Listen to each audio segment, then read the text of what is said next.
Tonight, it is Virginia Beach. We're coming to you with the worst kind of breaking news imaginable. America is just now coming to grips with what unfolded here in the early morning hours here in Orlando. A massacre at a gay nightclub. Lives were shattered, and yet another American town dealing with bloodshed and tears. The deadliest mass shooting in this country in 12 days. 12 people murdered. Be the deadliest campus shooting in U.S. history. Sheriff here revealing the worsening toll, at least 59 now dead, more than 500 injured.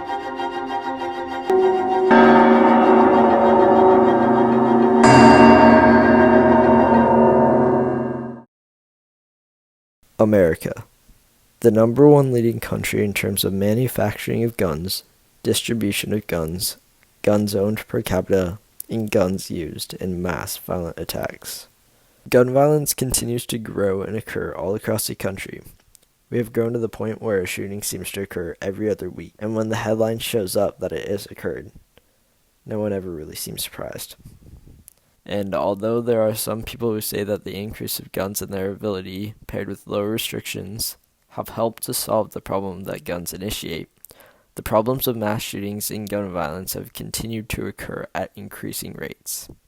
America is the leading country of gun manufacturing with 120.5 guns per 100 citizens.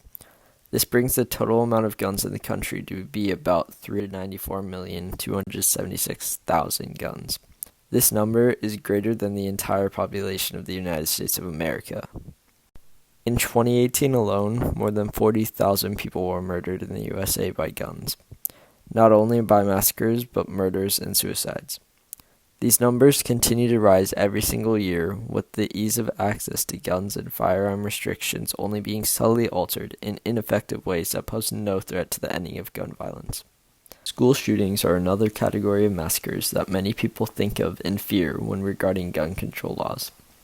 In the last 19 years, nearly 200 schools in the United States have fallen victim to shootings. Students across the nation have felt the need to speak up about gun control because of their concern for their safety at school and in public. Everyone who has been touched by the cold grip of gun violence understands. To get another perspective on the matter of school shootings, we asked our principal his opinion. Hi, I'm Dave Peters, principal here at Jackson. This is my 6th year as principal. As a principal, what's your idea of gun control in school? As I've kind of thought about that a lot, I think the way I could answer that question is to say that having more than one individual on campus that's armed, a professional who's trained with that, I certainly know that would, from all the research and when we've talked to the law enforcement experts on this, that the more of those folks that we have on campus, the quicker they're going to be able to respond. Where do you stand with the controversial idea that arming teachers would help lessen school shootings? The question about whether it should be teachers or not, I don't necessarily feel like I need to weigh in on whether it should be a particular type of staff member, if that kind of thing. I think that whoever makes these decisions, it needs to be somebody that's a professional that's skilled with firearms and and tactical operations and things like that. So so typically that would be law enforcement or some other kind of private security, but to me, I can see the value in having more armed personnel.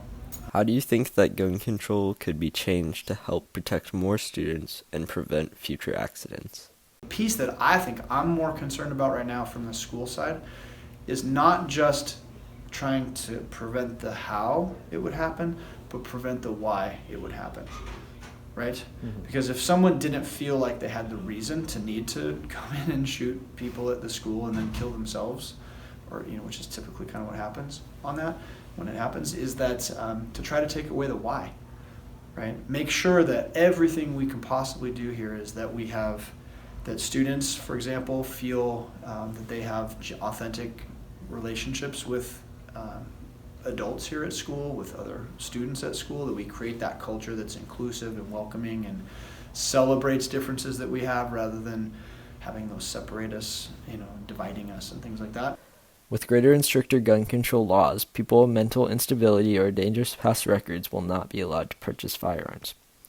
Greater gun control laws could also warrant that a person with anyone under the age of 18 living with them who purchases a gun must be subject to hiding and securing the weapon as so their children cannot obtain and utilize the weapon. While it seems as if the gun violence occurrence is as bad as it could ever get, there are many laws already in place that keep the number of deaths as low as they possibly can. The red flag law is meant to keep guns away from those who are not in a mentally stable position to keep people out of harm. Although this law has helped, the law was passed in 2008 after the Virginia Tech massacre, and since then, many shootings have still occurred. Pre-1994, background checks were not necessary for the purchasing of a gun. However, the Brady Handgun Violence Prevention Act required background checks to be done before purchasing a firearm. People wonder how easy it really is to obtain a gun, and it really is as easy as walking into a local Walmart and showing them your ID. Of course, a form by the ATF is required, however this form really is an embarrassment to the protection of others. It asks such menial questions as, have you been convicted of felony, and have you been convicted of misdemeanor or domestic abuse? These forms could be enhanced in the future by having descriptive background checks and mental health checks. This will ensure that more dangerous people will not obtain violent weapons. In comparison to other countries, the state of guns in the United States is far worse than any other country. Other countries, such as Canada, have strict gun purchase requirements and laws in place against specific guns and gun enhancements. New Zealand have even banned guns in totality after instances of mass shootings. These bans have considerably decreased the number of deaths occurring by guns and decreased the number of mass shootings. Many people in the world believe and understand that gun control as it is right now needs to be changed to better ensure the safety of citizens and the stability of the state of protection from gun attacks and murders. Though most people believe this, there are many who think that the way that guns are available and easy to obtain are helping our country. They believe that self-defense is a means to act that is a basic right for all people.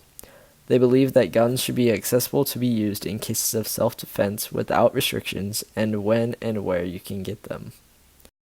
My name is Isaac Yee. I am in 9th grade at Henry M. Jackson High School, and I am pro-Second Amendment.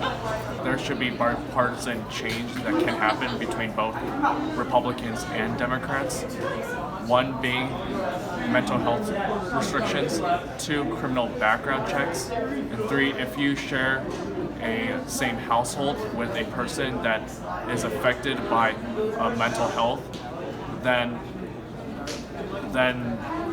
you should be legally obliged to lock up your weapons. Now that being said, I am Second Amendment, and the reason why I am Second Amendment is because ultimately is to protect yourself from tyranny, government tyranny.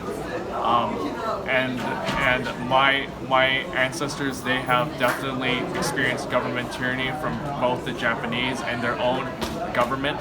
And I think ultimately guns are the way to effectively dismantle governmental tyranny. People also stand by the case that the Constitution protects people's right to own a gun, meaning that they should be allowed to without fear of having the right threatened.